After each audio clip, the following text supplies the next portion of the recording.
Some coaches try to figure it out all by themselves. What have you seen happen when they do that? They stay stuck way longer than they need to. We've seen that the coaches who grow the fastest have a safe place to give feedback, to get practice, and to keep leveling up and growing. Here's why I find this to be the case. There are a bunch of different ways that you can help people as a coach. But when you're limited by the way that you're currently doing it or the way that you're currently thinking, you can't really think outside the box. And you kind of start using the same tool over and over again, whether or not it's working or whether or not your client needs it. That's why feedback is like the total accelerator, meaning it's going to help you learn, grow, find out what to do, and put you into different scenarios so that you don't have to try to figure it out alone.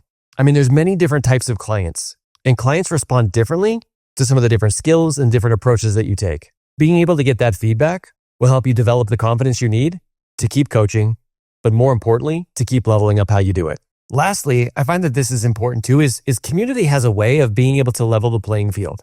Meaning you see other people going through challenges, struggling with certain clients, wondering what questions to ask, and it makes you realize that it's just a normal part of the experience. It's how we become better as coaches, not just making sure that we step into the comfortable rooms, but especially stepping into the uncomfortable ones.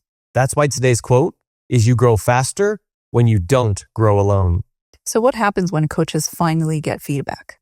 I find that a lot of times they figure out that what they were stressing about was actually not that big of a deal. It was just that they weren't focusing on the right perspective themselves as coaches. I've seen it time and time again. The moment you get that feedback and you realize that you were making it harder than it was supposed to be, there's a huge sense of relief. Just remember that feedback doesn't help you just correct mistakes. It gives you confidence. And don't forget the part of the equation where they give you feedback on what you're doing well. Because once you tap into that, you're going to realize just how much you've actually been growing. So why do you think it's so hard for coaches to actually ask for support? I find that a lot of coaches tend to think that if they ask for support, it means that they're not good enough or they don't know the answers. They don't want to seem like they're struggling or going through a challenge because they're a coach. They should have it all figured out. But we all know that that's not true.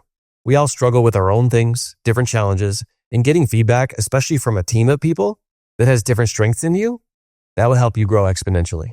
So in this situation, once again, it's not really about you. It's about the impact that you can make, especially when you lean into feedback, so that you don't have just one way to help your clients. You have a dozen. What have you seen actually change for coaches who step into community? They stop trying to act like a coach and start becoming one. I know it doesn't seem like that big of a shift, but this is the shift from performing to just being authentically you. Not wondering what question you're going to ask next, but instead just tapping into your intuition and asking a question coming from a place of curiosity. Once you start doing this, you start showing up more relaxed, more confident, more helpful, and the sessions are no longer about you. They're all about helping your client. And when you feel supported, you're able to help support others in an even deeper way. Now, if you missed episode number 8, go back and check that out. We talked about the power of consistency and really how to tap into it for you as a coach, but also for your clients. And that leads us to the biggest thing that we learned from coaching coaches. And that is what this journey does to help change you. That's what we're going to talk about in episode number 10. So stay tuned because it's going to change your game forever.